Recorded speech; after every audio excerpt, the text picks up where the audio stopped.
Daniel Harper pulled the woman up from the frozen mud with both hands before his mind caught up to what his body was doing. She weighed almost nothing. Her dress was torn at the shoulder, her lips nearly blue, and she clutched a small iron pot against her chest like it was the only thing left in the world she still owned. He didn't ask her name. He didn't ask how she got there. He just looked at her shaking hands and said 3 words he'd spend the next 3 months trying to take back. Get inside, now.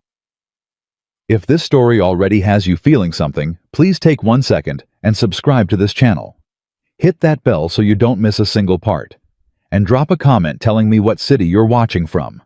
I want to see how far this story travels.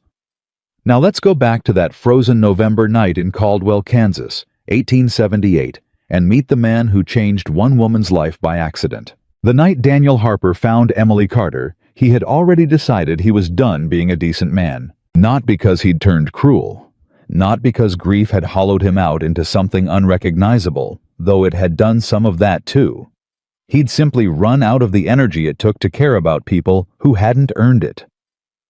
He was 58 years old. He owed 3 months of back payments to the Caldwell Savings and Loan. His livery stable was held together with borrowed wire and stubborn pride, and the last person he'd trusted with his whole heart had died in a sickbed 2 winters ago, and taken most of what was good in him along with her. His wife Margaret, gone at 53, and with her went the soft parts of Daniel Harper. What remained was a broad-shouldered, gray-bearded man who opened his stable at dawn, shoed horses until his back screamed at supper alone at a table set for 1, and went to bed before the saloon on 5th Street got loud enough to remind him that other people still had reasons to laugh. His grandson Lucas lived in the back room of the stable, 15 years old, quiet. In the wrong way, the kind of quiet that came from swallowing too many hard things without being taught how. And his daughter Sarah lived on the other side of Caldwell, with her husband close enough to visit and far enough to never quite get around to it. She blamed Daniel for Margaret's death. She'd never said so plainly, but she didn't have to. The way she stood at the edge of every room he occupied told him everything he needed to know. So when Daniel walked around to the back of the stable that November night to check the latch on the feed door, and his lantern swung down and caught the shape of a woman curled against the rear wall. In the freezing dark, his first instinct was not compassion. His first instinct was irritation. "Hey." He held the lantern up. "You can't sleep there." She didn't startle. She turned her face toward the light slowly, the way people move when they've already accepted the worst and stopped fearing it. Her coat was the kind of thin that was only ever useful in October. It was November. Her hands were wrapped around a small iron pot that she held against her stomach, and her fingers were cracked at the knuckles, the skin split and weathered in a way that told him she hadn't been living soft for a long time. She looked maybe 26, maybe less. "I'm sorry," she said. Her voice was steady. That surprised him. "I wasn't going to stay past first light. I'll be gone before your horses wake." "You'll be frozen before my horses wake." He didn't mean it to sound kind. It wasn't. She looked at him without flinching, without pleading. "I've been colder." He stood there a moment. The lantern light shifted across her face. Something about the steadiness of her eyes, not hope in them, not desperation, just a kind of clear, worn-out dignity hit him somewhere he wasn't prepared for. It was the same look his daughter had gotten in the weeks after her mother died. The look of someone who had used up their tears on something real and didn't have any left for smaller troubles. He exhaled. "What's in the pot?" She blinked. Of all the things he might have said that hadn't been what she expected. "What?" "The pot. You're holding it like it's your firstborn. What's in it?" "Nothing right now." A pause. "But I can cook, if that means anything to you." He looked at her for a long time. He thought about Margaret, who would have already had this woman inside and seated at the table before Daniel had even finished forming his objection. He thought about Lucas in the back room eating cold biscuits again because Daniel couldn't be bothered to light a proper fire. He thought about the 3 months of debt sitting on his chest like a stone he carried to bed every night and woke up with every morning. "I've got a storage room off the back of the stable," he finally said. There's a mattress in there from when my hired hand quit last spring. It's clean." He paused.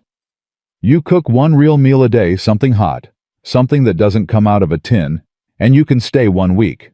That's the arrangement." She stood up from the ground without being helped. She was taller than he'd expected. "1 week," she said. "1 meal a day. I won't cause you trouble." "See that you don't? Can I know your name?" "Daniel Harper." He turned toward the stable door. "Come on before you actually freeze." "Emily Carter," she said, following him. "Thank you, Mr. Harper." He didn't answer. He didn't want her to think he'd done it for her. The next morning he woke before sunrise the way he always did, and the first thing he noticed was a smell.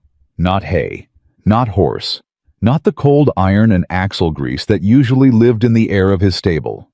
Something else. Something that pulled at a memory he'd packed away and tried not to open, the smell of a real breakfast being made by someone who knew what they were doing. He walked into the small attached kitchen off the main room, a cramped space he mostly used to heat coffee, and found Emily standing at the iron stove with her back to him, her sleeves rolled to the elbows, working 3 pans at once, with the casual efficiency of someone who had done this 10,000 times in better circumstances. She'd found flour somewhere, eggs from the chicken coop he'd half forgotten about, the dried herbs that had been sitting on the shelf for 2 years without being touched. "I hope you don't mind," she said without turning around. "I found the pantry. I'll replace anything I use once I've worked enough." "You haven't worked anything yet." "Then I'll replace it once I do." She turned and handed him a plate. Eggs, biscuits, something that smelled like sage and salt.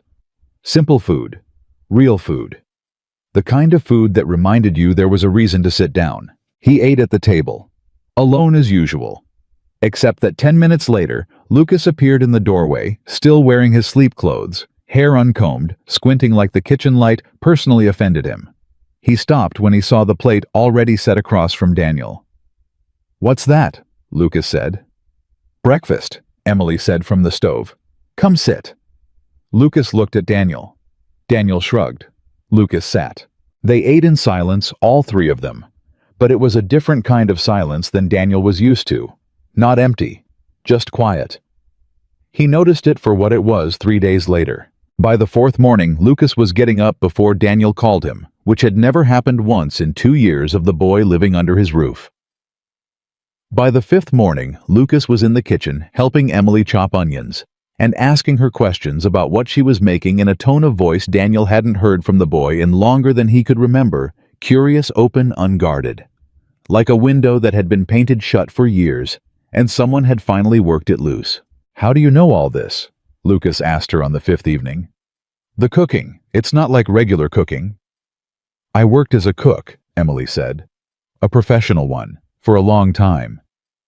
"Where?" A short pause. "Back east." "Why'd you stop?" She was quiet for a moment, and when she answered, her voice was easy and flat, in the way that meant the real answer was somewhere much deeper. Circumstances changed. Lucas seemed to accept that. He handed her the wooden spoon she was reaching for without being asked.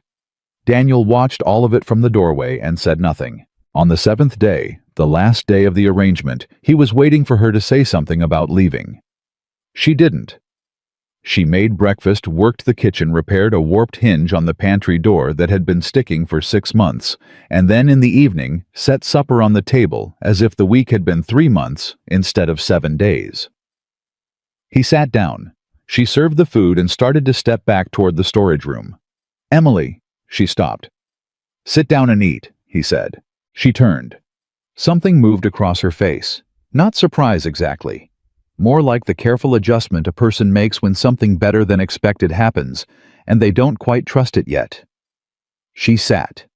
They ate without talking about the arrangement. He didn't bring it up. She didn't ask. The next morning she was still there, and neither one of them remarked on it. That was how 1 week became 2, and 2 became 4, and 4 stretched into something that didn't have a name or a contract, just a quiet understanding that worked better than most things that got written down. Trouble came on the 15th day, which was when Sarah arrived. Daniel's daughter knocked on the stable door at mid-morning with the tight, controlled expression she wore whenever she had decided something and come to deliver the conclusion in person.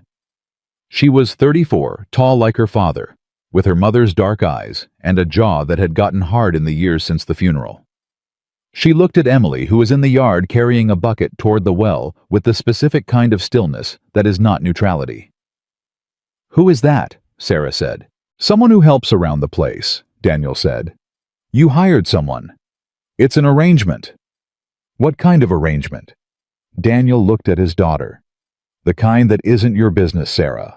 She came inside anyway because she always did. She accepted a cup of coffee from the pot Emily had left on the stove, and she sat at the table and she looked around the kitchen the way you look at a room that has changed without your permission. The clean shelves, the repaired door, the bunch of dried herbs tied above the window. "Mother used to do that," Sarah said quietly, nodding at the herbs. "Tie them up like that." Daniel didn't answer. "Lucas looks better," she said. "He's fine. I mean it, Papa. He looked at me when I came in. He actually said hello." A pause. "He hasn't done that in months." Daniel wrapped both hands around his coffee mug. Boy needed a reason to get out of bed in the morning. We all do. Sarah looked at him. For just a moment, one unguarded second, her face did something it rarely did when she was in his presence. It softened. Then it closed again, the way a door swings shut in the wind. "I'm just saying I don't know anything about that woman," she said. "Neither do I," Daniel admitted. "But she's done more good in 2 weeks than most people I've known for years." Sarah left before midday. She didn't say goodbye to Emily, but she came back 4 days later on a Sunday, which she hadn't done on a Sunday since before Margaret died.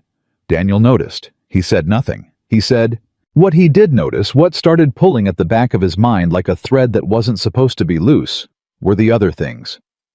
Emily slept with her curtain pulled. She never went to town alone. When a rider came by one afternoon asking directions and stopped too long in the yard, Emily went still in the way a deer goes, still not calm but suspended every part of her listening. And 2 nights after that, he woke at 2 in the morning and saw her standing in the stable yard in the dark watching the road. He went out and stood beside her. She didn't jump. She'd heard him coming. "Can't sleep," he said. "No." He looked at the road with her. Empty. Dark. Just the sound of the Kansas wind moving through the dead grass. "You want to tell me what you're watching for?" A long pause. "No." "All right." He went back inside. She stayed another few minutes and then followed. He didn't push her. He figured the truth had its own timing. People told you what they needed to tell you when they trusted you enough to say it, and trust wasn't something you built with pressure. It was built with patience, with consistency, with showing up the same way every day until a person stopped waiting for you to change. Margaret had taught him that. He'd been slow to learn it, and by the time he had, there wasn't enough time left for it to matter between them. He wasn't going to make the same mistake twice. So he waited. And he watched. And he noticed that the woman sleeping in his storage room laughed easily at things that were actually funny. Never at things that weren't worked hard without complaint, asked nothing beyond what she'd earned, and treated Lucas with the patient, honest attention of someone who understood what it cost a young person to be quiet for too long. One evening he found her sitting on the storage room floor with Lucas beside her. And Lucas was talking, really talking the rapid, unstoppable way teenagers talk when something finally cracks open the sealed room they've been living in about his mother, about not understanding why she blamed Daniel for everything, about how it felt to live between 2 people who loved each other but couldn't be in the same room. Emily wasn't doing much. She was listening. She asked a question here and there, small ones, the kind that didn't redirect but just gave the other person somewhere to keep going. Daniel backed away from the doorway without making a sound. That night at supper he said, "You're good with him." Emily set down her fork. "He's easy to be good with. He just needed someone to stop being careful with him." "What do you mean?" "People around him, you, his mother, you're all so careful. You say the right things. You don't say the wrong things. But careful doesn't help someone who's drowning. It just keeps you dry while they go under. Daniel sat with that for a while. And what does help? Getting in the water with them.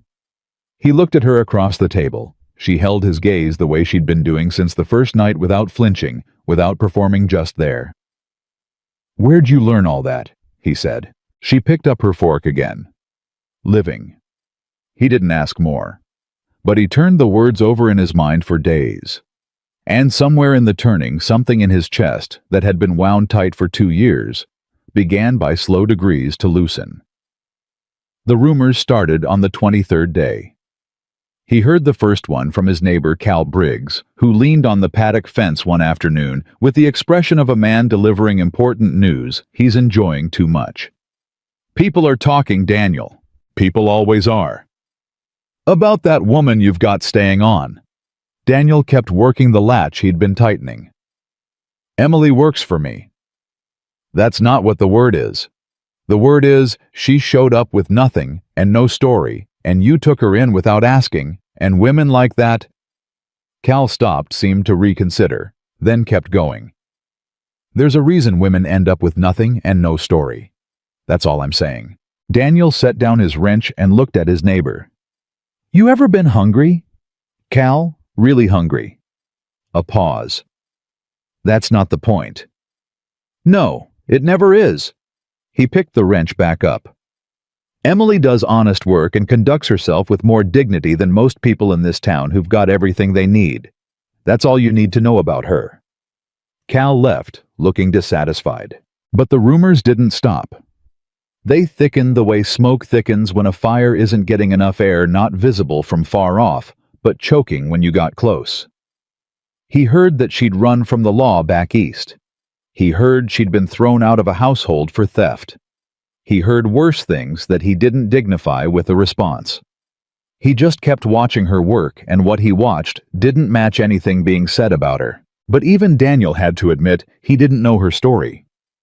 And one evening after supper, when Lucas had gone to bed and the kitchen had gone quiet, he sat across from her and said without prelude, without apology, "You're hiding from something." Emily put her coffee cup down on the table. For a moment, she was perfectly still. "Yes," she said. "Does it put Lucas in danger?" She looked at him directly. "I don't believe so. If I did, I would have left already." "But it puts you in danger." A pause. "It has been." He nodded. He'd expected more resistance. The directness surprised him and earned her something, though he couldn't have said exactly what. "I'm not asking you to tell me tonight," he said. "But I'm telling you when you're ready to say it, I'll listen." She looked at him for a long moment. Something moved in her expression, careful measuring, then something that might have been the beginning of trust, shifting into place. "You're not what I expected," she said. "What did you expect?" She looked down at her coffee cup. "Someone who'd want something back for the mattress." "I got good cooking," he said. "And my grandson started getting out of bed. Seems like a fair trade." He got up and banked the fire and went to bed without another word. But lying in the dark, he thought about what she'd said. About getting in the water. About the careful way people held themselves back from things that might cost them something. He thought about Margaret, who had never once held herself back, not from him, not from anyone, and how that had made her the best and most exhausting person he'd ever loved. He thought about the fact that Emily Carter was still in his storage room on day 23 of a 7-day arrangement, and that neither of them had said a word about it. And he thought that whatever she was hiding from whoever had put that frozen watchfulness into her eyes and taught her to move through the world like someone expecting ambush, he was going to make sure they had a harder time finding her here than they'd had anywhere else. He didn't examine this feeling too closely.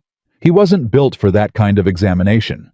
He just rolled onto his side and went to sleep. Outside, the Kansas wind picked up and moved through Caldwell in the dark, and somewhere on the edge of town, a rider sat watching the road that led to Daniel Harper's livery stable and waited. The rider was gone by morning. Daniel found the boot prints in the frozen mud along the fence line when he went to check the water trough at first light.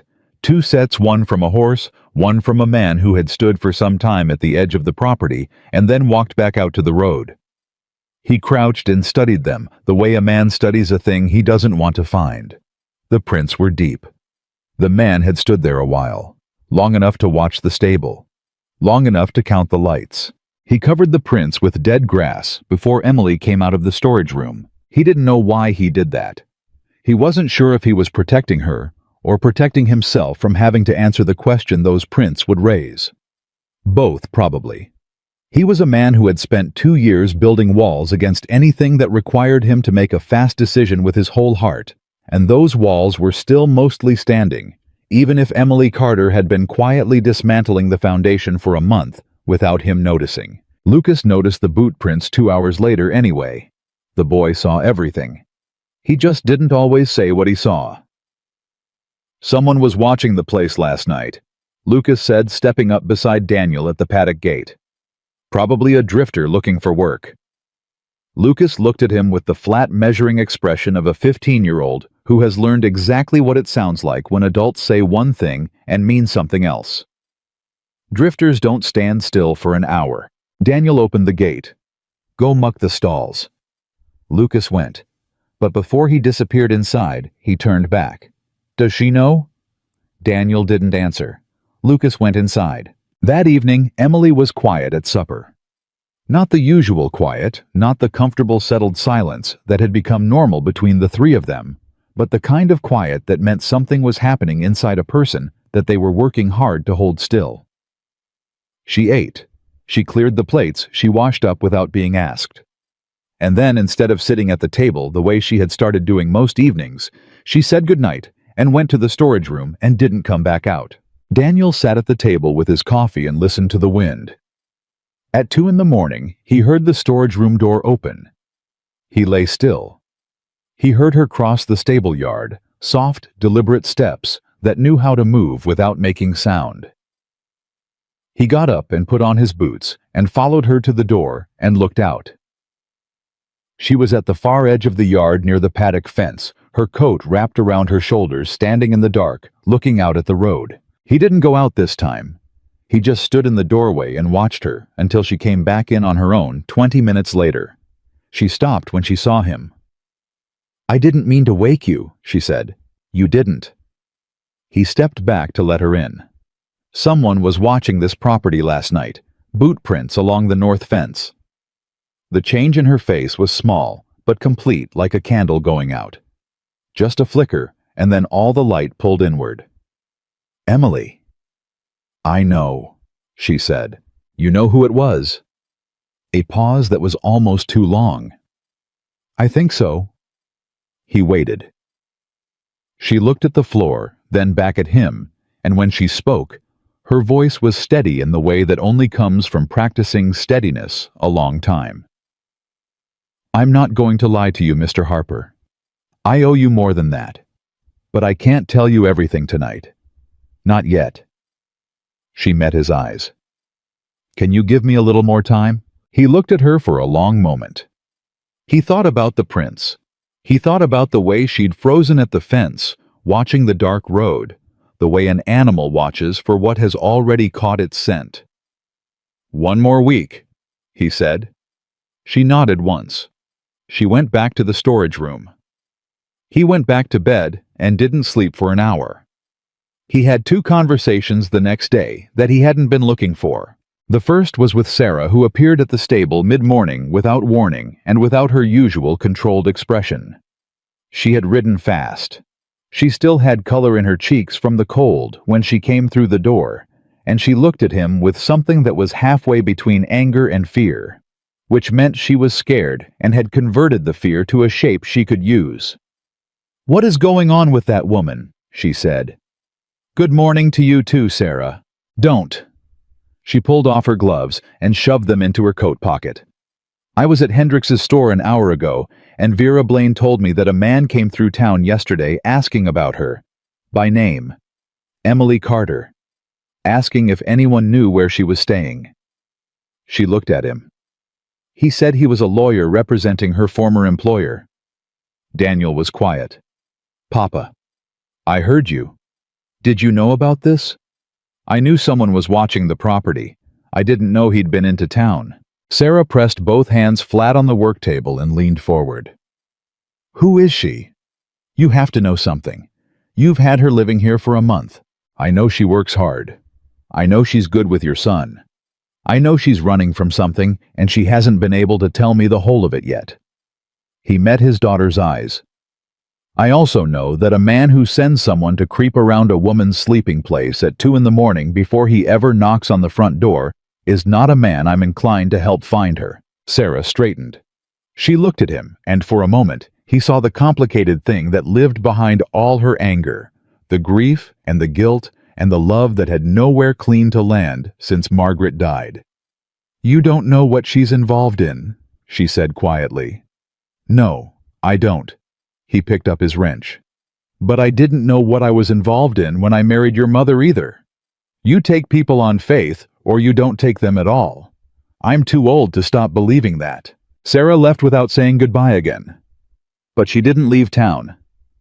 He found out later she'd gone straight to Lucas and stayed with him all afternoon, and that at some point, the two of them had eaten lunch together in the kitchen with Emily, and that nobody had said a word about the man in town, or the boot prints on the fence line. Lucas told him that at supper, matter-of-factly, like it was something that had simply happened and didn't need explaining. The second conversation came in the afternoon, and it came looking for trouble. Cal Briggs brought two men Daniel didn't know well, ranchers from east of town named Peel and Harmon, and they came together the way men come when they want their numbers to do some of the talking for them. Cal had the decency to look uncomfortable. Peel and Harmon did not. Daniel, Cal started. Cal, we're not here to cause a problem. Then don't. Peel stepped forward. He was thick through the chest, the kind of man who had confused his size for authority for so long he couldn't tell the difference anymore. People in this town are asking questions about the woman you've got staying here. The answers they're getting don't sit right. Daniel kept his eyes on the man. He didn't move. That's so. Word is she's running from the law. Word is she stole from a household back east and skipped before she could be brought up on charges. Peel crossed his arms. We've got families here, Harper. We've got a right to know if there's criminal element setting up in the middle of town. Criminal element, Daniel repeated slowly. That's right. You rode over here to tell me that the woman who makes breakfast in my kitchen is criminal element. We came to tell you that people are watching. Daniel set down his wrench. He stepped around the work table and walked toward the three men until he was close enough that Peel had to choose between holding his ground and stepping back. Peel held his ground, but only barely. I'm going to tell you something, Daniel said, and his voice was quiet, which was the register it went to when he was serious. I have known you for 11 years, Cal. I shod your horses the year your roof caved in and didn't ask for payment until spring. And you are standing in my yard in front of my family's home telling me that I should listen to rumors about a woman I've watched work herself half to death for a month because some man came through town asking questions you don't know the truth of. He paused. I'm asking you one time to think carefully about what you're doing here. Cal looked at the ground. Peel's jaw tightened. Harmon said nothing. He'd been saying nothing the entire time, which Daniel thought was probably the smartest thing any of them had managed. We're just saying, Peel started. I heard what you're saying. Daniel turned and walked back to his work table. Doors behind you. They left. Cal was the last one out, and he paused in the doorway. I'm not trying to make trouble for you, Daniel. People are worried. People are bored, Daniel said. There's a difference, but I know you know that. Cal left. Daniel didn't move for a minute after they were gone. He stood at his work table with his hands flat on the wood and his jaw set, and breathed through the particular kind of anger that comes not from being threatened, but from watching small men use other people's fear to make themselves feel large. He'd seen it his whole life. He'd hoped age would make it easier to dismiss. It hadn't. He was still standing there when he heard the sound from the storage room that stopped him cold. It was quiet, barely anything. But in the stillness, after the men had gone, it carried a single sharp breath, The kind you take when you've been holding something back as long as you can, and your body finally gives out on you. He crossed the stable and pushed the storage room door open slowly. Emily was sitting on the edge of the mattress with her back to him, her hands pressed over her face. Her shoulders were shaking. She had heard everything, every word, and she had sat in that room and not made a sound. He stood in the doorway. He didn't know what to do with this. He was a man who fixed things with his hands, and there was nothing here to fix. Emily. She pulled her hands down fast. She straightened. She turned to face him, and her eyes were red, but her jaw was set in that way. She had that particular iron dignity that she carried like a tool she'd built herself from scratch, because she'd had no choice. "I'm sorry," she said. "I should have told you sooner." "You don't owe me an apology." "I do." She stood up. "Those men are going to keep coming. As long as I'm here, they're going to keep pushing. And you can tell them to leave all you want, but men like that don't stop because you ask them to. They stop when there's nothing left to push on." She looked at him directly. "I can be gone by morning." Daniel said nothing for a beat. Then, "Is that what you want?" She blinked. "What?" "I asked if that's what you want. To leave." She looked at him like it was a question she hadn't thought to ask herself. Like the question of what she wanted had become so beside the point for so long that she'd simply stopped having access to the answer. "It doesn't matter what I want," she said carefully. "It matters to me." He folded his arms. "So, I'll ask again." A long pause. Outside, the wind hit the side of the stable and moved on. Emily looked at the floor, then out the small window, then at him. "No," she said. "It's not what I want." "Then you stay." He turned to go. "Mr. Harper." He stopped. She was quiet for a second.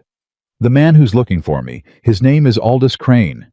He owns half the land between here and Wichita. I used to cook for him, for 3 years. And then I found something out. Something about what he was doing with that land, and I wrote down what I knew, and I sent it to a government land office in Topeka." Her voice didn't shake.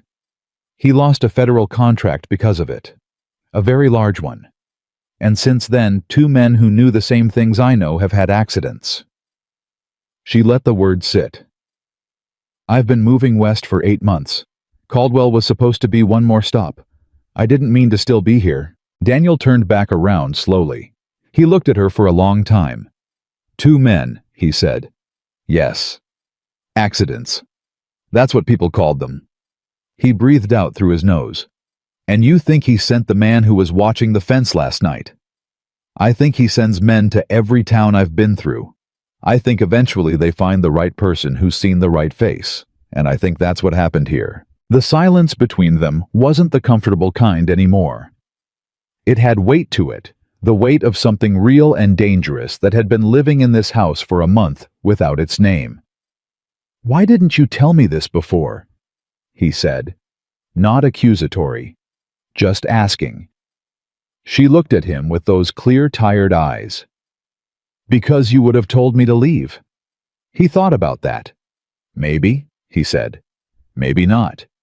She nodded once, accepting both possibilities as fair. He started to turn again, and then stopped himself, because there was one more thing, and he needed to say it before he thought too hard about whether it was wise. "For the record," he said, "Aldous Crane has never met anything in his life that I would call a reason to be afraid." He looked at her steadily. "And whatever's coming down that road, it's going to find that out." He left before she could answer. Lucas was waiting just outside the door, and by the look on his face, he'd been standing there long enough to hear the last part of it. Daniel met the boy's eyes. Lucas said nothing, which was a kind of answer by itself. But as Daniel walked past him toward the main stable, he felt Lucas fall into step behind him, not asked, not instructed, just there. And something in that small, deliberate act of solidarity landed in Daniel's chest in a way he hadn't expected and didn't have words for. They worked the stable together in silence for an hour, side by side, without either of them saying a word about Emily or Aldous Crane or the boot prints that were now buried under frost. The trouble came 2 days later, and it came wearing a badge. Daniel heard the horses, first 3 of them moving with the deliberate pace of men who aren't in a hurry because they believe the outcome is already decided. He came out of the stable and saw Sheriff Ray Colton and 2 deputies coming up the road toward the property. Colton was a lean, careful man who had been sheriff in Caldwell for 6 years and who Daniel had always considered fair, which was not the same thing as kind. He stopped in the yard and waited. Emily came around the side of the stable behind him. She'd heard the horses, too, he realized, and the moment she saw the badge on Colton's chest, she stopped moving. Completely. Like every part of her locked in place at once. He felt it more than saw it, that total frozen stillness behind him, and it told him more about the past 8 months of her life than anything she'd said in the storage room. He stepped forward slightly, putting himself between her and the approaching men, and he did it without thinking, the same way he'd pulled her up from the mud on the first night, body moving before mind had finished its argument. Colton pulled up and tipped his hat. "Daniel." "Ray." "Heard you've had some company lately." "I've had an employee," Daniel said. "Emily Carter. She works for me."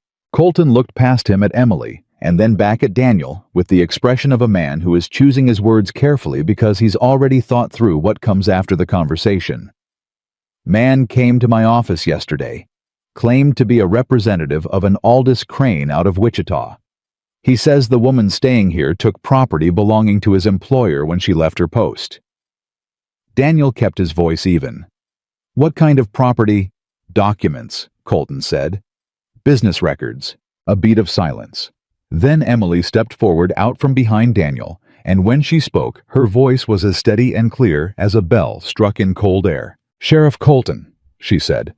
"My name is Emily Carter. I did take documents from Aldous Crane's property when I left. They were copies. The originals are still in his possession. What I took is currently held by the Federal Land Office in Topeka, Kansas, as evidence in an ongoing investigation into fraudulent land seizure under the Homestead Act of 1872. She met the sheriff's eyes without blinking. "If Mr. Crane's representative would like to discuss the matter further, I'd suggest he do it with a federal land agent rather than a county sheriff. Because what he's looking for isn't a stolen document. He's looking for the person who gave the government enough evidence to take back 40,000 acres he never legally owned." The silence that followed had a texture to it. Daniel felt Colton process the information the way a careful man processes a thing that is larger than he was prepared for, slowly, with the kind of stillness that precedes a decision.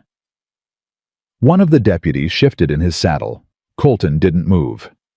"That's a significant claim," Colton said. "Yes," Emily said. "It is." Another silence. Then Colton looked at Daniel. "You know about this." Daniel looked at Emily, then at Colton. "I know enough," he said. Colton sat on his horse for another moment. He looked at the 2 of them, the widowed blacksmith standing with his boots planted in the yard, like he'd been rooted there for 20 years, and the young woman beside him, who had just told 3 armed men the truth of a dangerous situation with the calm of someone who had been surviving dangerous situations long enough to stop being afraid of them. He tipped his hat again. "I'll look into the federal matter," he said. "In the meantime, you stay accessible, Miss Carter." "I'm not going anywhere," Emily said. Colton turned his horse and rode back toward town. His deputies followed. Daniel watched them go until they turned onto the main road, and then he stood in the yard, in the quiet they left behind. Lucas appeared in the stable doorway. He was holding a pitchfork he'd clearly forgotten he was holding. "Did she just?" he started. "Yes," Daniel said. "To the sheriff." "Yes." Lucas looked at Emily. Emily was watching the road where Colton had gone, her arms crossed over her chest, her jaw still set, her eyes still clear. She looked like someone who had just put down something very heavy and was deciding whether to pick it back up. "That was the most impressive thing I have ever seen," Lucas said. Emily turned and looked at the boy. And something happened then. The iron-set jaw, the careful, steady composure, it cracked just at the edges, just enough. Not into tears. Into something smaller and more honest than that.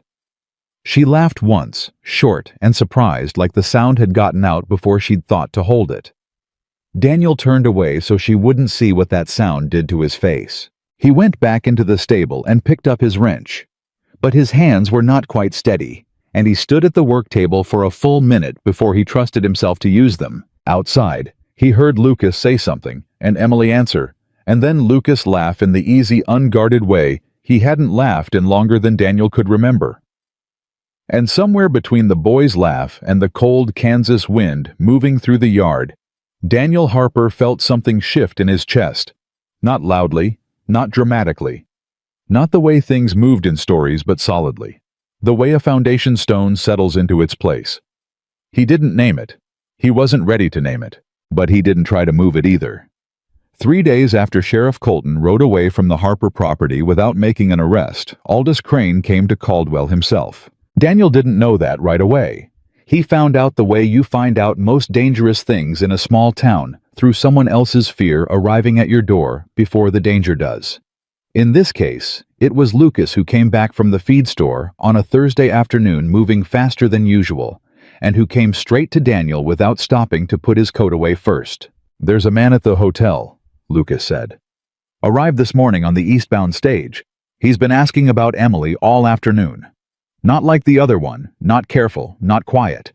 He's been doing it openly, like he wants her to know he's here." Daniel set down his tools.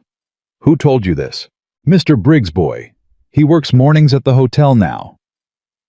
Lucas looked at him with the level, serious expression that kept appearing on his face in moments like this, the expression of a boy becoming something older, faster than either of them had planned.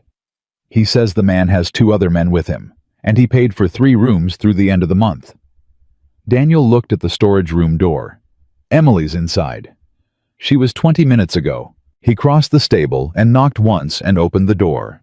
Emily was sitting at the small table she'd claimed for herself over the past weeks, and she had papers spread in front of her, handwritten pages covered in neat, close lines that she swept into a single stack the moment the door opened. Then she saw his face and stopped sweeping. "He's here, isn't he?" she said. Not a question. "Man matching your description arrived this morning. 2 men with him." She looked at the papers in her hand for a moment. Then she set them face down on the table and folded her hands over them, and she breathed in slowly and out again. "Aldous Crane doesn't send men anymore once he decides to move," she said. "He comes himself, because he doesn't trust anyone else to do what needs doing." "What does he think needs doing?" She met his eyes. "Making sure I never talk to another federal agent again." The word she didn't say sat in the air between them anyway. Daniel heard it. "Those papers on the table," he said. She looked down at them. "Copies of everything I gave to Topeka. I've been making a second set for 6 months. In case something happened to the originals." She looked up. "In case something happened to me." He nodded once. "Can you get word to Topeka, to whoever you've been working with there? I've been trying. The post has been unreliable." A pause. "Crane has people, not just in Wichita, in smaller places too. Postmasters who owe him favors. Station managers. He buys loyalty the way other men buy cattle." She looked at her hands. "I wrote 3 letters in the last month. I don't know if any of them arrived." Daniel crossed his arms. "Then we do it different. Mr. Harper, I've got a man I served with in the war, Ben Cahill. He's a deputy marshal out of Dodge City now. I haven't called in a favor from him in 11 years, and he owes me more than he can repay in this lifetime." He said it flatly, without drama. "I'll send Lucas to Dodge City tomorrow morning." Emily stared at him. "That's 2 days' ride. Lucas is a good rider. He's 15. He's also the most capable person on this property, and I mean that counting myself." He uncrossed his arms. "You said you had evidence of land fraud, federal land fraud. If that reaches a U.S. Marshal before Crane can reach you, then Crane's options get considerably narrower." She was quiet for a long moment. He could see her turning it over, the risk against the alternative, the chance of it working against the cost of it failing. Then something in her face settled, and she reached for the papers on the table and held them out. "There's a second copy in the lining of my traveling bag," she said. "If you send Lucas, send both. Give him one to hand-deliver to Cahill and one to leave at the Federal Land Office on the way back. Don't let him carry them together. If something goes wrong..." "Nothing's going to go wrong with Lucas." "You don't know that." "No.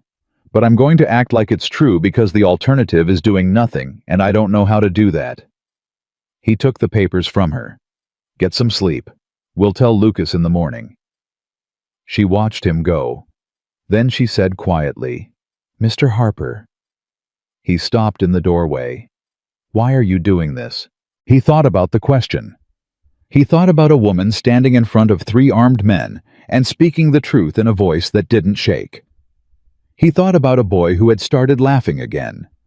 He thought about his wife, who had always said that the moment you stopped choosing the harder right over the easier wrong was the moment you stopped being the person you wanted to be. "Because it's right," he said simply. And he closed the door. He found Sarah waiting in the kitchen. She had let herself in. She still had a key, had always had a key, even through the years of distance, and she was sitting at the table with her hands folded, and her face carrying the tightly controlled expression that meant she'd been sitting with something difficult long enough that it had worked its way from the front of her mind to somewhere deeper and more honest. "I know about Crane," she said before he could speak. Daniel pulled out a chair and sat. "How?" I asked around. "When you've got a dangerous man staying at the hotel asking about a woman living in your father's house, you find out who the dangerous man is." She looked at him squarely. "Aldous Crane is not just a landowner, Papa. People in Wichita are afraid of him. Not respectful afraid. The other kind. The kind where they look away when his name comes up." "I know." "He's not going to be satisfied with scaring her off." "I know that too." Sarah pressed her lips together. Then she said something he hadn't expected. "What do you need me to do?" He looked at his daughter.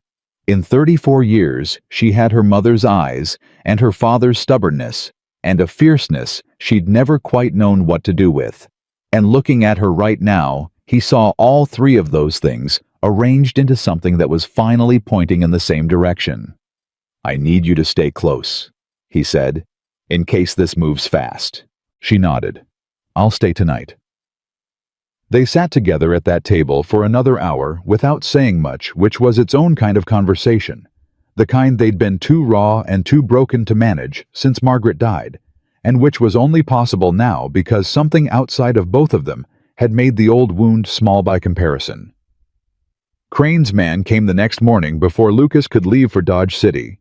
He was not the same man who had watched the fence.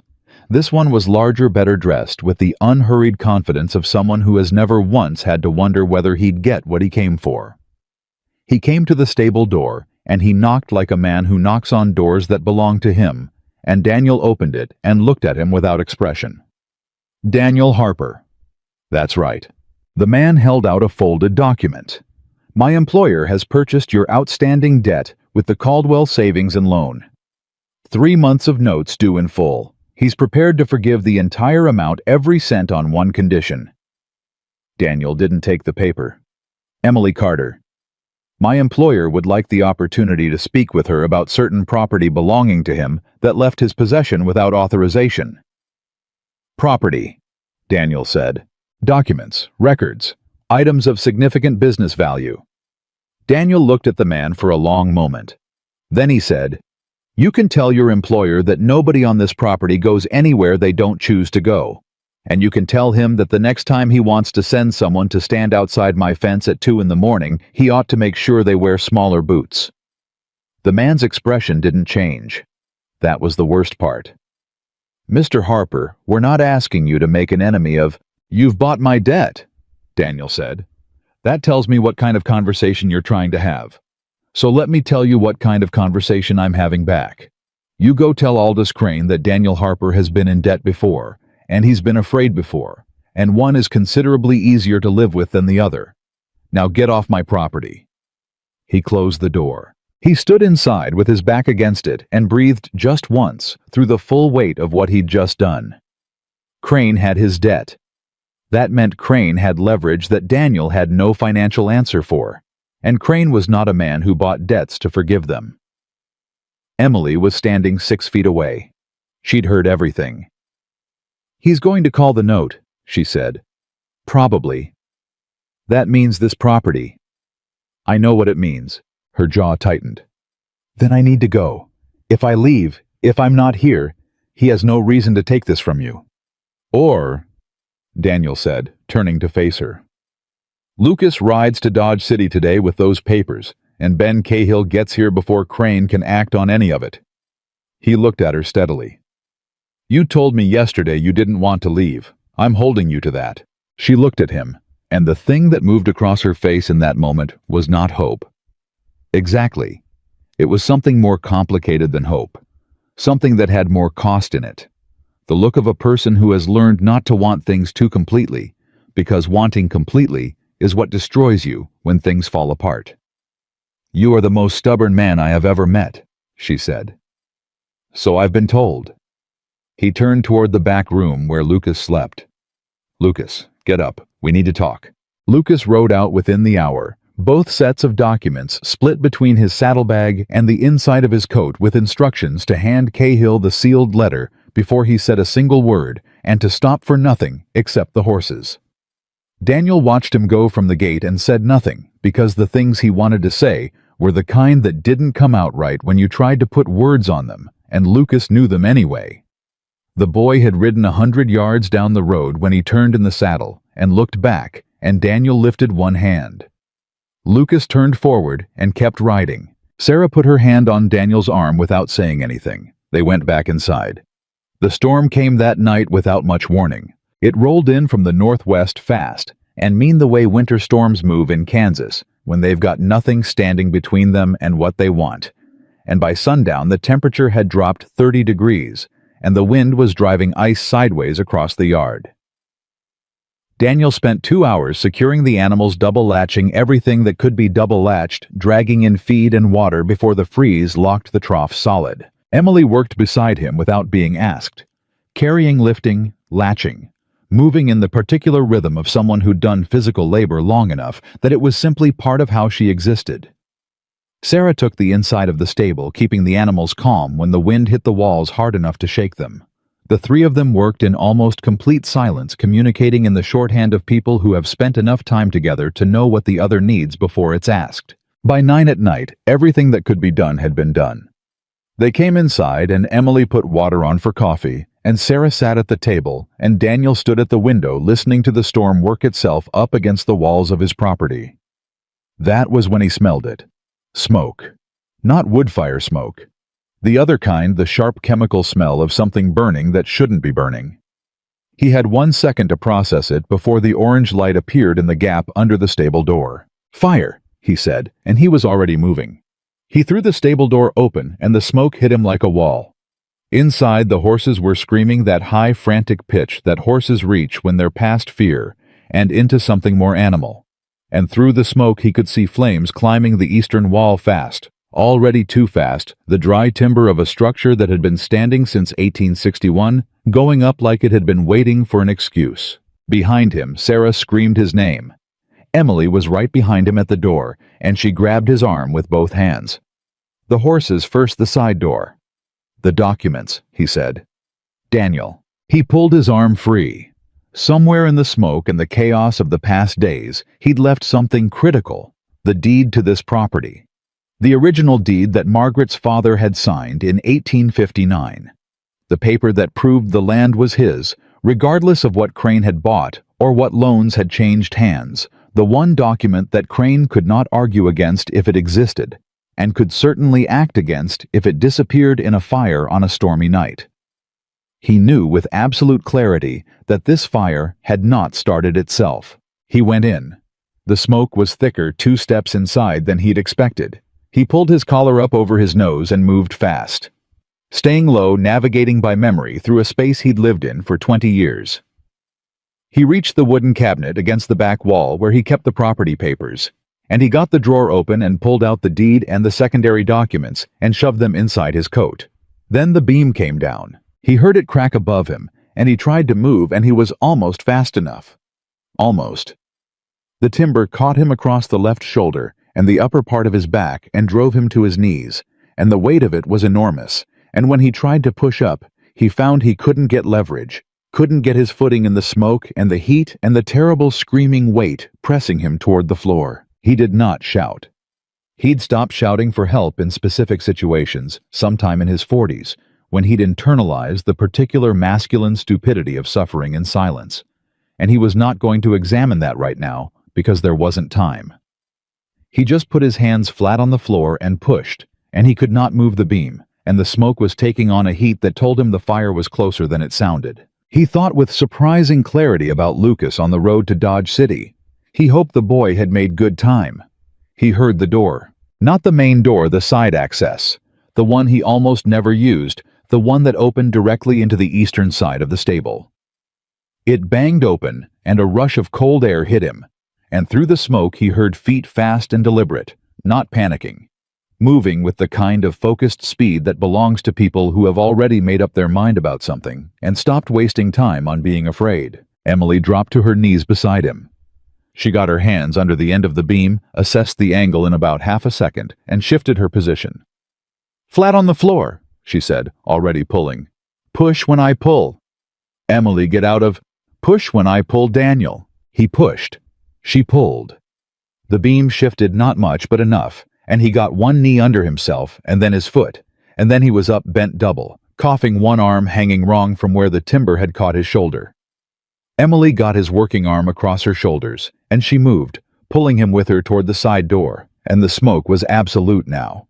No visibility, just heat and noise and the crackling roar of old timber fully engaged. They came through the side door into the freezing air, and both of them went to their knees in the mud and the ice.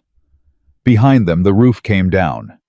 Daniel heard it, the enormous final sustained crash of 20 years of his life, collapsing in on itself, and he felt Emily's arms around him, keeping him from going back in by reflex, though he was in no condition to go back in, and he let her hold him because he couldn't have stood up on his own right then, and he knew it. Sarah was there. She had gotten the horses out through the main door, all of them, which was nothing short of extraordinary, and she was standing in the yard with a rope in both hands, and tears cutting clean lines down her smoke-blackened face. And when she saw Daniel come through the side door, she made a sound that wasn't a word, just a sound, the sound a person makes when something they couldn't afford to lose almost left and came back. She reached them in 3 steps.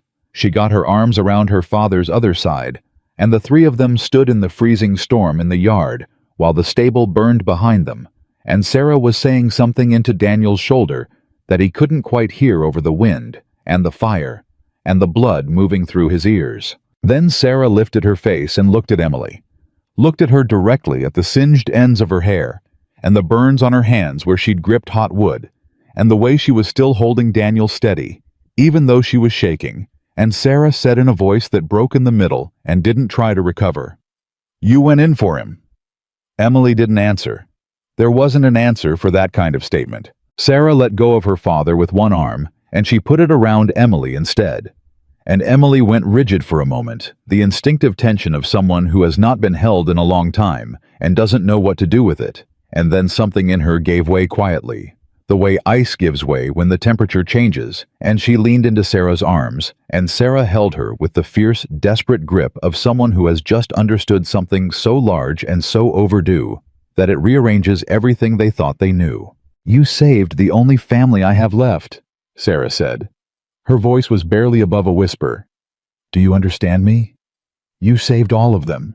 Daniel stood in the cold with his ruined shoulder and his ruined stable, and the deed to his land inside his coat, and he looked at the 2 women, his daughter who had spent 2 years locked behind a wall of grief and blame, and the stranger who had shown up in his mud with an iron pot and no story, and he felt something in his chest that he had no language for and didn't need any. The fire burned, the storm drove ice across the yard, and the Harper family stood together in the dark, holding one another up, which was something they had forgotten how to do, and were in this particular terrible moment remembering. Dawn came slow and gray over what was left of the Harper stable, the way dawn always comes after something terrible, not dramatically, not with any awareness of what it's illuminating, just light arriving, because that's what light does, regardless of what happened underneath it. Daniel stood at the edge of the burned structure with his right arm and his good shoulder and looked at the wreckage.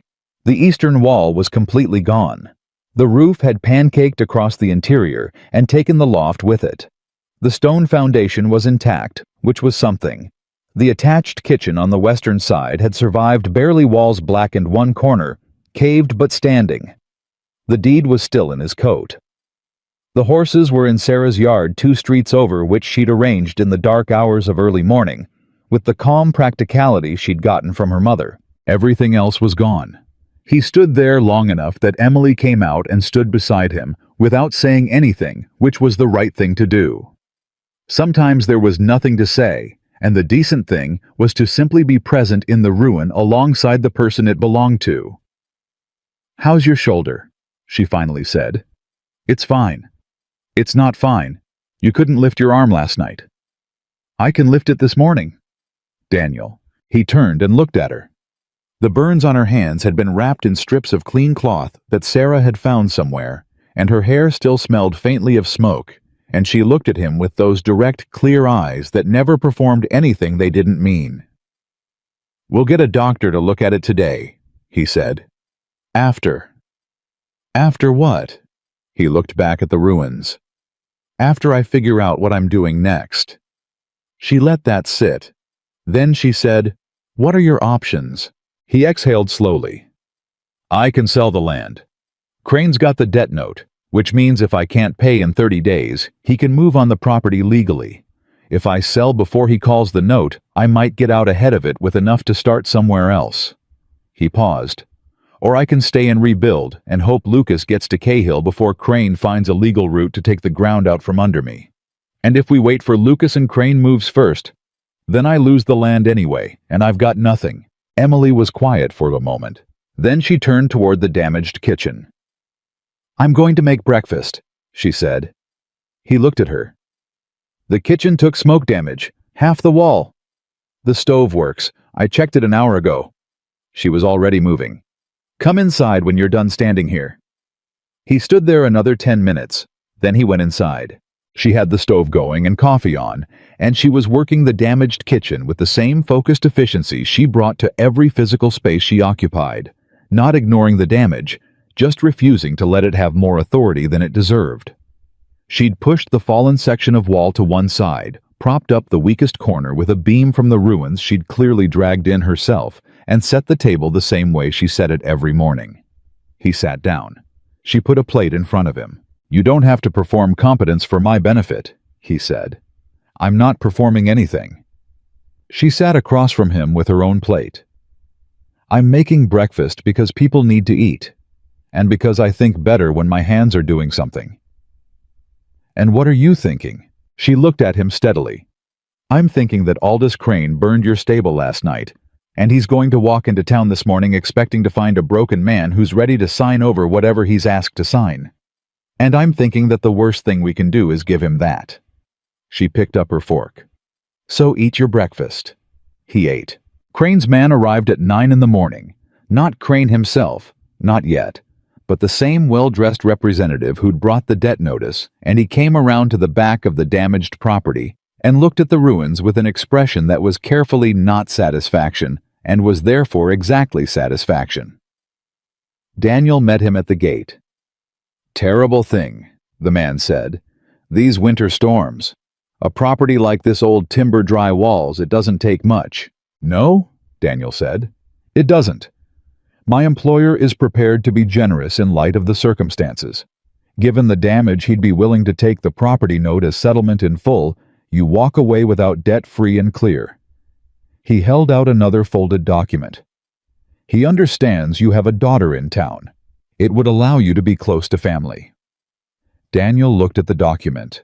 He didn't take it. "You tell your employer I haven't made any decisions yet. The 30-day window on the note is a firm deadline, Mr. Harper." "I know what a deadline is." He held the man's gaze. "And I know what arson is. You might want to remind your employer of that." The man's expression shifted slightly. Just slightly. "That's a very serious accusation." "It's a very serious crime." Daniel turned back toward the house. "Good morning." He went inside and stood at the kitchen table and pressed both hands flat on the wood and breathed. Behind him, he heard Emily moving. She had clearly been listening from the interior doorway, and she came forward now and stood beside the table without speaking, and the silence between them had a texture to it that was not helplessness. It was something more like two people deciding without saying so that they were not done yet. Sarah arrived an hour later with her husband's wagon loaded with lumber. Daniel came out to meet her and stared at the wagon bed. "Where did you get that?" "Hendricks had spare stock in the yard. I traded him 3 months of sewing work." She climbed down without help and started unloading. "Don't argue with me. I'm not in the mood." Sarah. "Papa?" She stopped and turned and looked at him with Margaret's eyes and that jaw that had gotten hard and was in this moment aimed in the right direction. "I spent 2 years being angry at you for something that wasn't your fault. I spent 2 years being too proud to come home on Sundays. I spent 2 years letting Lucas eat cold biscuits alone in a back room because I couldn't get out of my own grief long enough to show up." She picked up a board and didn't look at him when she said the next part. "I'm done wasting time. Tell me where you want this." He stood in the yard looking at his daughter for a moment. Then he picked up the other end of the board. They worked in silence, the two of them, and Emily came out and took a board without being invited, and Sarah looked at her for one beat and then nodded, which was Sarah's version of a welcome, and Emily accepted it for what it was. Cal Briggs showed up at noon. He came on foot without Peel or Harmon, and he had his hat in his hand, which was as close to an apology as Cal Briggs had gotten in a long time. He looked at the ruins. He looked at Daniel. He said, "I heard it was arson."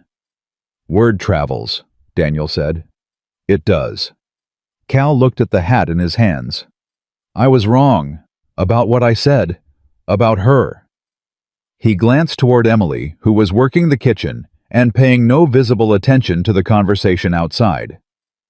"I didn't know the whole of it." "Nobody ever does," Daniel said. "That's usually why you give a person the benefit of the doubt." Cal nodded. He put his hat back on. "I've got tools in my barn that aren't doing anything. I can be back here in an hour." "I won't turn away a hand," Daniel said. Cal left and came back with tools and a younger brother neither Daniel nor Sarah had thought to call, and by late afternoon there were 6 people working on the Harper property. Some out of guilt, some out of genuine neighborliness, some because in a small town, a fire draws people the way any disaster does. Because it reminds everyone that the line between their stability and their ruin is thinner than they like to think. The work moved fast. The foundation was solid.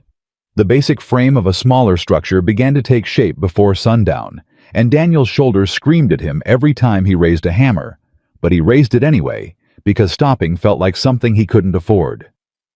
Emily cooked for everyone. She took what was in the surviving kitchen, which was more than Daniel had expected, because she'd been quietly and systematically building the pantry for weeks, and she produced from the damaged stove in the smoke-blackened kitchen enough food for 8 people at midday and 11 at supper. And she did it without ceremony, without asking for thanks, just carrying it out and setting it on the makeshift table they'd built from sawhorses and a door, and people ate and went back to work. Vera Blaine, who had been the first one to whisper in the feed store, arrived at the end of the afternoon with a pie. She handed it to Emily without quite meeting her eyes. "I heard what you did," she said, "going in for him." Emily took the pie. "Thank you, Mrs. Blaine."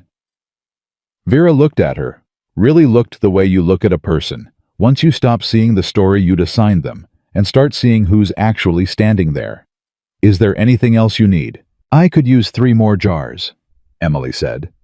"For preserving." Vera went home and came back with 6. The next morning, 2 women Daniel didn't know knocked on the kitchen door and asked to buy breakfast. He was inside when it happened, and he heard Emily's voice from the kitchen, surprised, then collected. Then the sound of plates and the stove, and the low exchange of a transaction being conducted with grace. The women ate at the outdoor table in the cold and left money on the surface, and told Emily that they'd heard about her cooking from someone who'd eaten the night before. Daniel stood in the doorway watching this. He didn't say anything. He didn't need to. By the 3rd morning after the fire, There were 4 people at the outdoor table at breakfast, none of whom lived within a street of the Harper property. By the 4th morning, there were 7. Emily cooked without hesitation, priced everything honestly spent, nothing she didn't have, and reinvested every cent into ingredients. Sarah showed up at dawn on the 4th day and took over the order-taking without being asked, writing names and requests in a clean hand in a small ledger she'd brought from home. She and Emily worked the kitchen together in the efficient shorthand of 2 women who have spent enough time in close quarters to have developed a working language of gestures and glances. Daniel watched his daughter laugh at something Emily said over the stove, a short, real laugh, the kind he hadn't heard from Sarah in 2 years, and he turned away before either of them could see his face do what it was doing. He rebuilt. Every day something more. The frame got walls. The walls got a roof smaller than the original, simpler, but solid. He worked his shoulder past the pain because the alternative was stopping, and stopping meant thinking, and thinking meant calculating how many days were left on Crane's note, and how far Lucas still had to ride, and whether any of it was going to matter in the end. On the 6th day after the fire, Lucas came back. Daniel heard the horse before he saw it, a hard, fast approach from the eastern road, and he came out of the building frame in time to see Lucas pull up in the yard with the particular straight-backed energy of a person who has been riding hard for days and is running on the knowledge of what they're carrying. He was not alone. The man riding beside him was lean-weathered and wearing a badge that caught the afternoon light.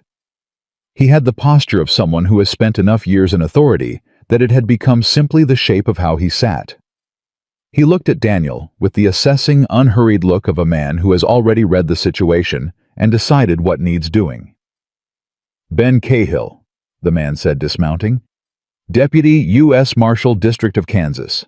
He extended his hand. "Your boy rode hard, Daniel. He did good." Daniel shook his hand and looked at Lucas over Cahill's shoulder. Lucas was trying very hard not to look like he was aware of how extraordinary the past 6 days had been, and failing completely. "The documents," Daniel said. "Received and reviewed," Cahill said. "I had already been in correspondence with the Federal Land Office in Topeka regarding the Crane matter. Miss Carter's evidence accelerates things considerably." He looked toward the kitchen where Emily had appeared in the doorway.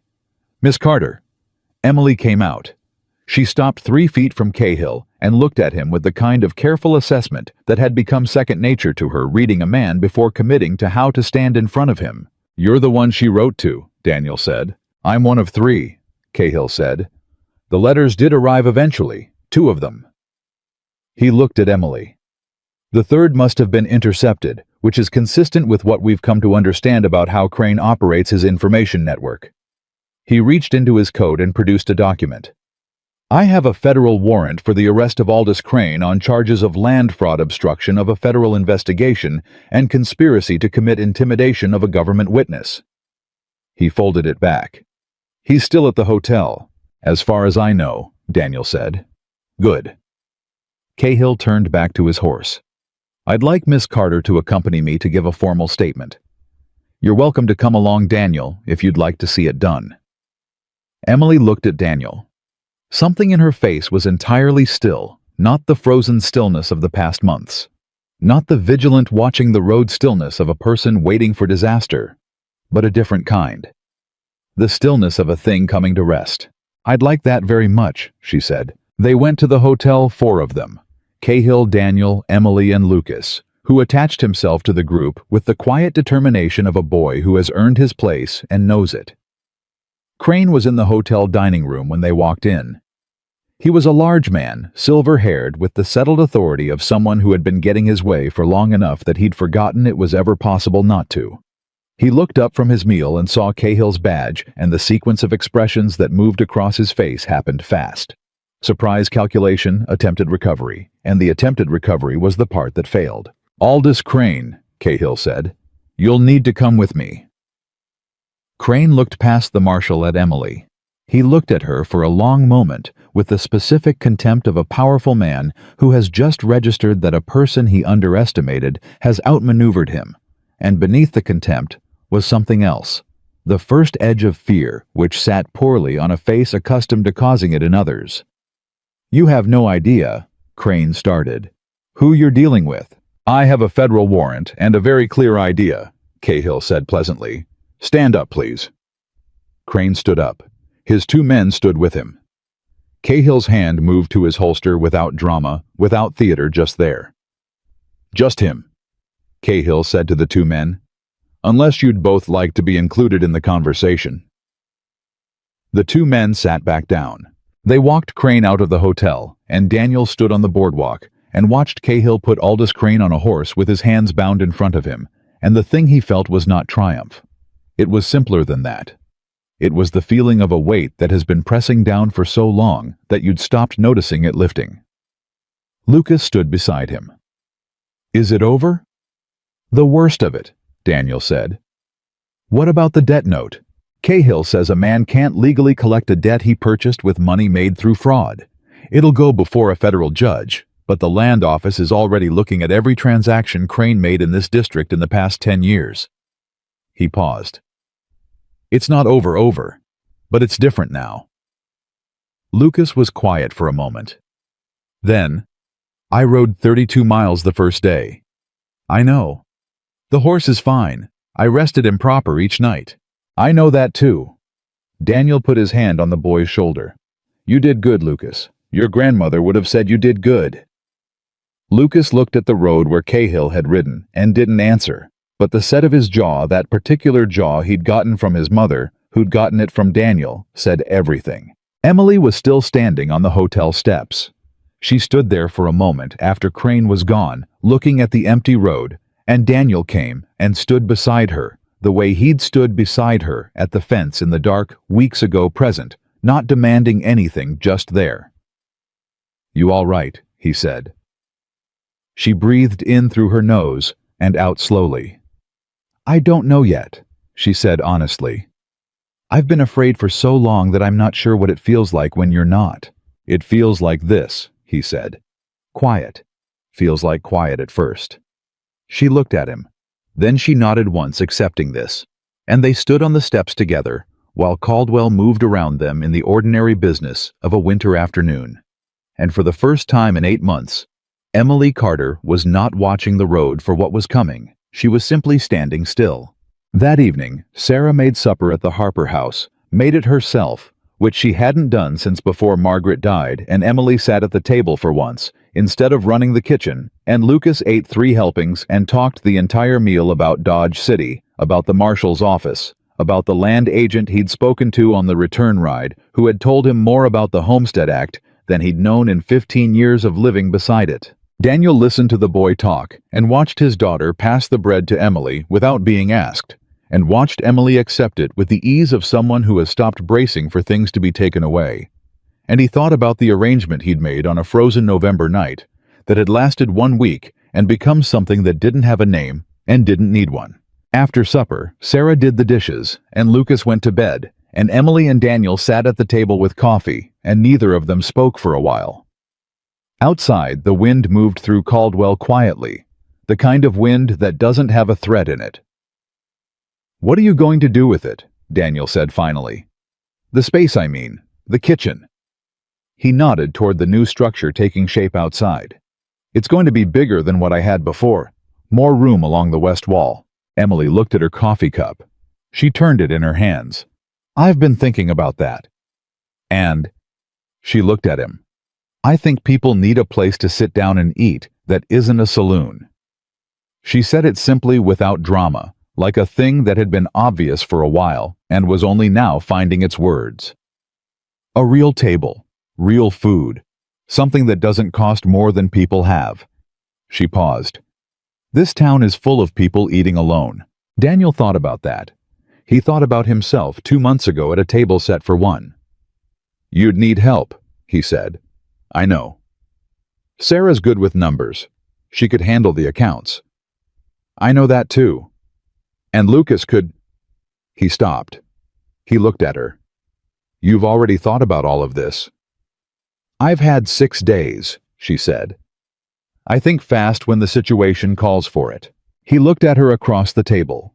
This woman who had arrived in his mud with a pot and a week's grace, and had in the space of 3 months walked into fire for him, ridden out a federal investigation, refused to leave. when leaving was the reasonable thing to do, and rebuilt his kitchen before the ruins were cold.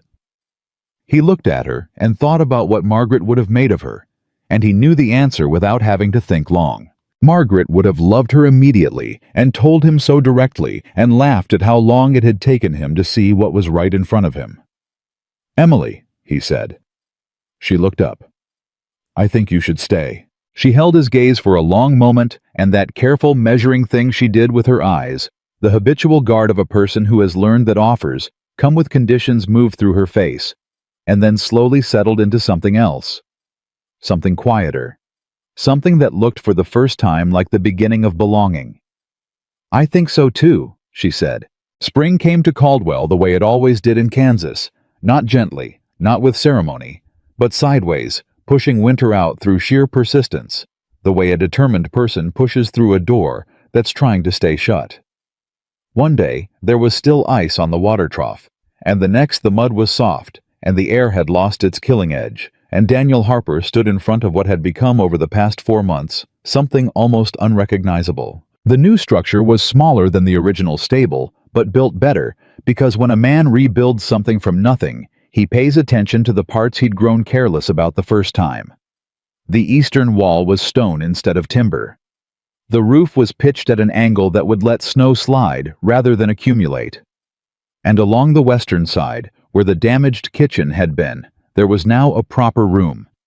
2 long tables, 8 chairs each, a serving counter that Emily had designed herself, and that Cal Briggs had built over 3 January weekends, as a form of apology that everyone understood without naming it that way. It wasn't the stable anymore. It hadn't been the stable for a while. People in Caldwell had started calling it Emily's place before anyone had put a sign on it, which was how you knew a thing had taken on a life of its own, when it got its name from the people it belonged to, rather than the person who made it. Lucas had painted the sign. He'd spent 2 weeks on it, which Daniel had thought was excessive, until he saw the finished product, clean, careful lettering in black on a planed pine board, the kind of work that told you a boy had inherited someone's eye for what mattered. Emily's table. Everyone welcome. Emily had read it and said nothing for a moment. Then she'd said, "That's exactly right," and gone back inside to start breakfast, which was what she did with things that moved her. She turned toward work, the way some people turn toward water when they're overwhelmed, because motion was how she processed what she couldn't say. Daniel understood that about her by now. He understood a great many things about her that he hadn't expected to learn, and had learned anyway, in the incremental, unannounced way you come to know a person who lives alongside you through difficult things. He knew she woke before anyone else and stood at the kitchen window with her coffee for exactly 10 minutes before she started moving. He knew she hummed when she was content and went silent when she was troubled, and that the silence was never sulking. It was thinking, and the thinking always produced something useful. He knew she had a fierceness underneath the patience that came out cleanly and without apology when something genuinely warranted it, and that she directed it with the precision of someone who had learned to conserve what cost her something. He knew he had stopped thinking of her as the woman in his storage room sometime around the night she ran into his burning stable, and that what he'd replaced that thought with was something he hadn't yet put language to, and that the not naming of it was a choice he was aware of making. The restaurant opened on a Thursday in late March. It opened without announcement, without ceremony, without any of the fanfare that Daniel privately suspected Emily had no interest in. Just the doors open at 7 in the morning, and breakfast ready when people arrived, which they did, because word in a small town does not require advertising. It only requires one person to tell one other person something true. By 8 o'clock, all 16 chairs were filled. By 9, there were people standing. By noon, Sarah had abandoned any pretense of a leisurely response and was moving between tables with the focused speed of someone who has discovered unexpectedly that she is very good at something she'd never tried before. She handled the money with the efficiency of a woman who had been managing a household budget on limited means for years and knew exactly how numbers worked in the real world, not the theoretical one. Lucas carried plates. He'd grown 2 inches since November and had the slightly startled look of a person whose body is changing faster than his understanding of himself. But he worked the room with an ease that told Daniel the boy was going to be fine, Better than fine, once he found the shape of himself on the other side of all this growing. Emily cooked. She cooked the way she did everything without performance, without wasted motion, producing from the kitchen a steady, remarkable stream of food that was simple, in the way that only very skilled things appear. Simple, the simplicity being the result of years of work rather than the absence of it. Biscuits that people talked about afterward. Stews that made the cold outside feel like a reasonable trade for the warmth inside. Coffee strong enough to be honest about what it was. The widow Harlan, who had not spoken kindly about Emily in November, and knew it, came in at mid-morning and sat at the corner table and ate a full meal and left double what was asked. She didn't say anything to Emily directly. She said something to Sarah on her way out in a low voice, and Sarah nodded once and relayed it to Emily later in the kitchen. She said the biscuits are the best she's had since her mother was alive. Emily kept stirring what she was stirring. Tell her she's welcome back tomorrow. Sarah looked at her. That's all you're going to say about it? What else would I say? Sarah shook her head, but she was smiling when she turned back to the dining room. By April, they had a waiting list for Sunday supper. By May, a newspaper correspondent from Wichita came through Caldwell on his way west and ate at Emily's table and wrote 3 paragraphs about it in the Wichita Eagle. Not about the fire, not about Crane, not about any of the drama that had preceded it. Just about the food and the feeling of the place, and what it was like to walk into a room where a stranger had set a table as if they'd been expecting you. The correspondent wrote that it was the kind of place that reminded a man why civilization was worth building in the first place. Daniel read that line twice. He didn't mention it to Emily. He cut it out of the paper and put it in the tin box where he kept the deed. The federal case against Aldous Crane moved through the courts with the grinding, unhurried pace of federal justice, which is to say that it was slow and it was thorough. And in June, a judge in Topeka ruled that the fraudulent land acquisitions were void, that the debt notes Crane had purchased from various creditors during his campaign of intimidation were unenforceable, and that the property of several families, including Daniel Harper, was clear. Cahill sent a letter. Emily read it at the kitchen table and folded it carefully and placed it in her traveling bag, which she still kept, though it had moved from the storage room to the room upstairs that had become by degrees her room. Daniel said the night the letter arrived, "It's done then." Emily set her coffee cup down. The legal part, yes. Is there another part? She thought about it. There's the part where you stop waiting for it to come back, she said. That takes longer. He looked at her across the table. Does it go away eventually? I think so. She met his eyes. I think it goes away when you stop giving it the seat at the table. He nodded. They sat in the quiet for a while. Outside, Caldwell made its evening sounds. The distant saloon, a dog, horses, the particular settling creak of a town accommodating the night. Normal sounds, safe sounds, the sounds of a place that had simply continued being itself while everything inside this house had changed. Emily.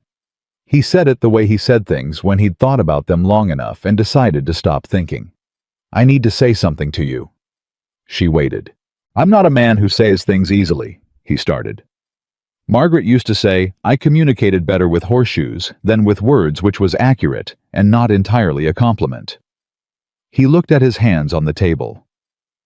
But I've been sitting with something for a few months now, and I think it's the kind of thing that needs saying out loud, even if I do it badly. You're not doing it badly, she said. I haven't said it yet. I know, but you won't. He looked at her. She was looking at him with those clear, steady eyes that had always known more than they disclosed, and in them he saw something that had been there for a while, patient and quiet, waiting for him to arrive at the place she'd already reached. You belong here, he said. Not just at the table or in the kitchen, here, this house, this family. He paused. I know that's not a simple thing to offer a person.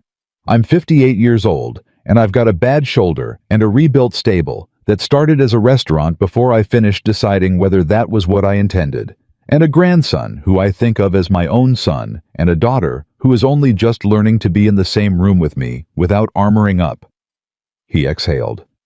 It's not a straightforward offer. No, she said. It's not. But it's a real one. She was quiet for a long moment. Not hesitating, he'd learned the difference between her silences, and this one was not doubt. It was the silence of a person who is choosing their words carefully because the words matter. Daniel, she said, I came to Caldwell with an iron pot and 8 months of running, and the absolute conviction that I was one more stop on a road that wasn't going to end anywhere good. She looked at him steadily.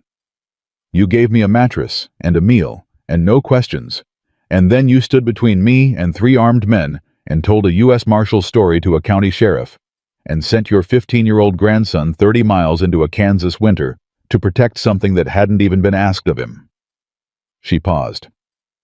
You are the most decent man I have ever known, and I have been in love with you since approximately the night you told Cal Briggs that Emily Carter had more dignity than anyone in this town who'd never needed it.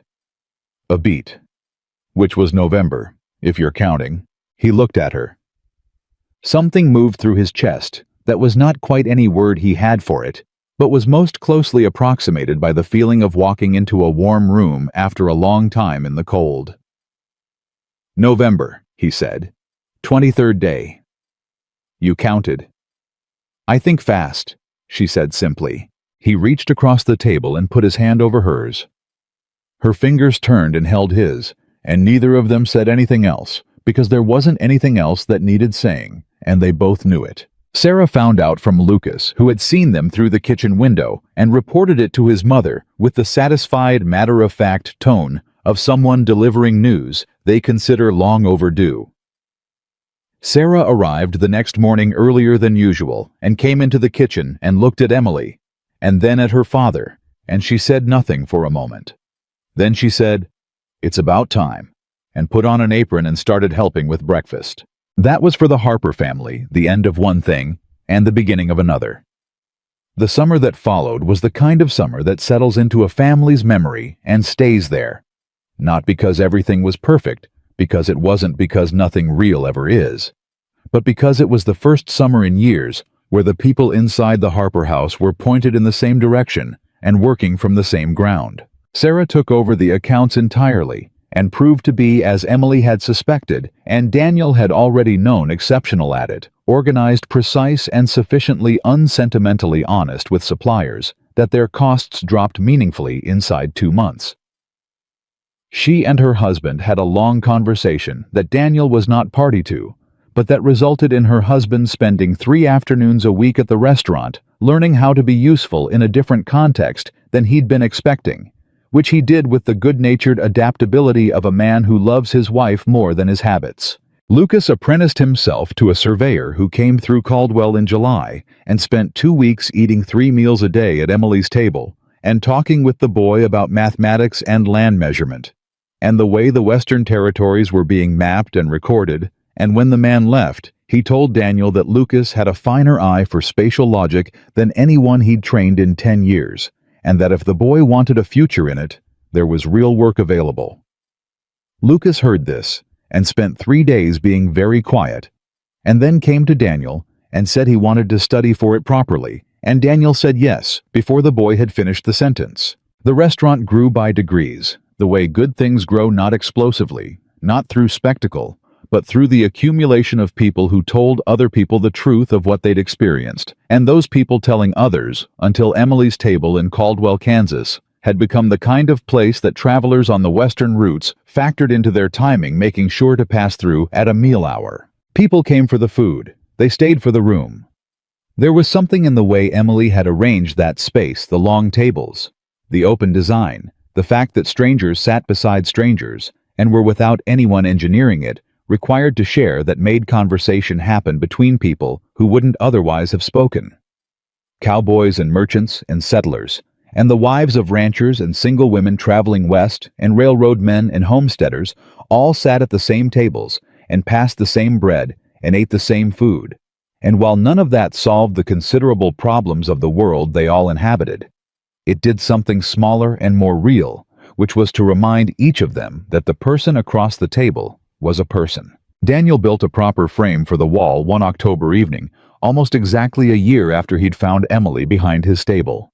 He hung it himself, level and straight, in the center of the eastern wall, where anyone who came in could see it. Sarah and Lucas came in from the kitchen to look at it. Inside the frame, under clean glass, was a small piece of paper in Emily's handwriting.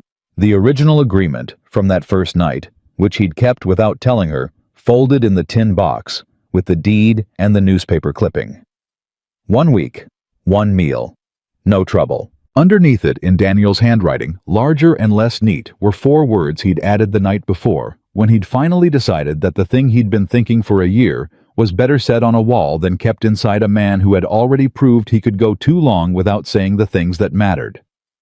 Best decision of my life. Emily came out of this kitchen and saw it.